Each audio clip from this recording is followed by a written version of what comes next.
for coming across today. How are you enjoying the occasion and sort of spreading your knowledge of women's footy? Oh yeah, loving it. It's always good to get in a room with other people passionate about the game and that have put a lot of their lives into developing their footy clubs or getting involved. So it's been great, and yeah, the momentum and I guess passion for the game just keeps increasing every time you come out to these things. So it's exciting. And what sort of words of encouragement do you sort of have for younger kids coming through?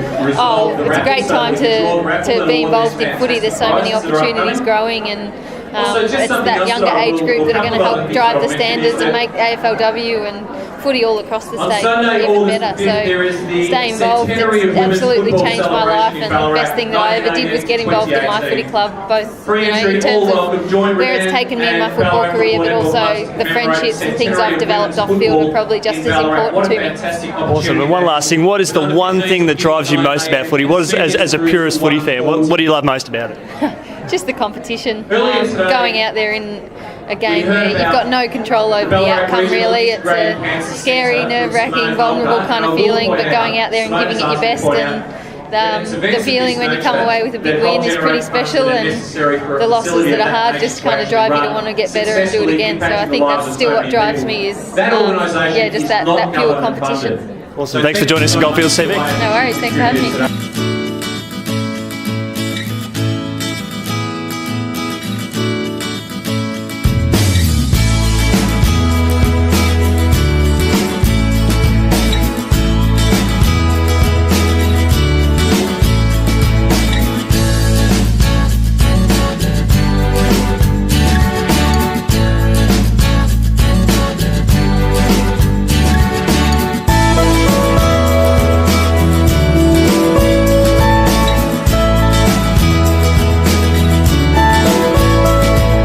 Joined by Karen from the Melbourne Football Club.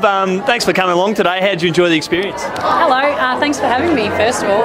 It was awesome. It's I think an amazing event. Any event to celebrate women in footy is great, and to be a part of this one out here, I guess looking at the country league is really cool. You've had the opportunity to get out to a few functions promoting the game. You must love it. Yeah, it's really cool, I guess, to talk a little bit about your story and to hear others' journeys as well.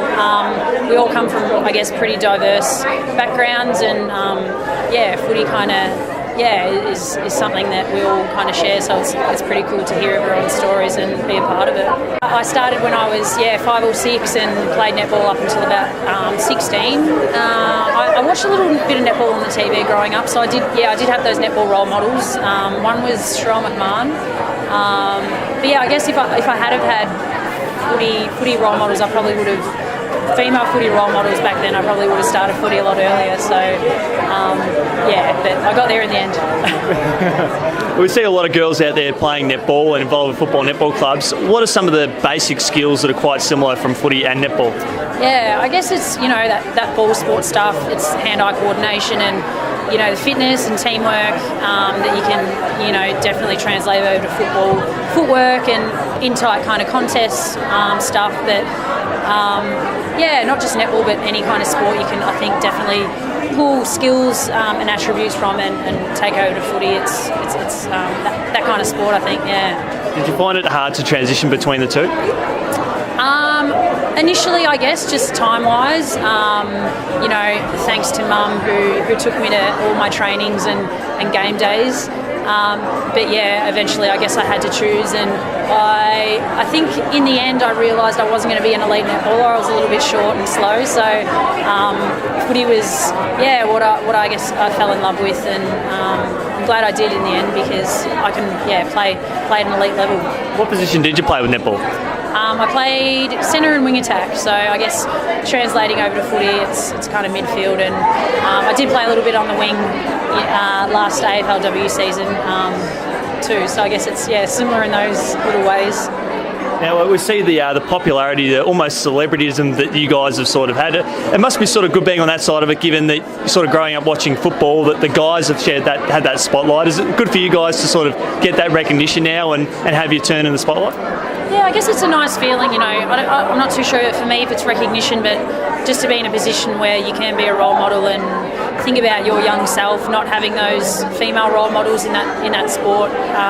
So to be able to do that and be that for younger girls coming through, and boys too, to see that women, can and should be given the same opportunities, I think that's a pretty cool platform to be part of.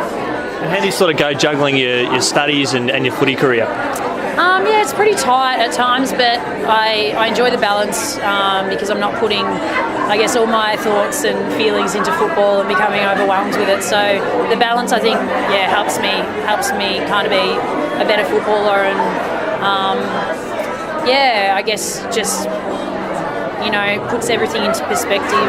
And at the end of the day, footy's not going to be around forever in terms of playing. So it's definitely good to have those other things going on in your life. Do you sort of have any one thing you'd love to see happen in female footy that hasn't happened yet? Definitely for women and girls to be paid a wage that allows them to be full-time, or at least close to full-time, and be able to put more time into training and developing to be the best footy players they can be. That would be handy.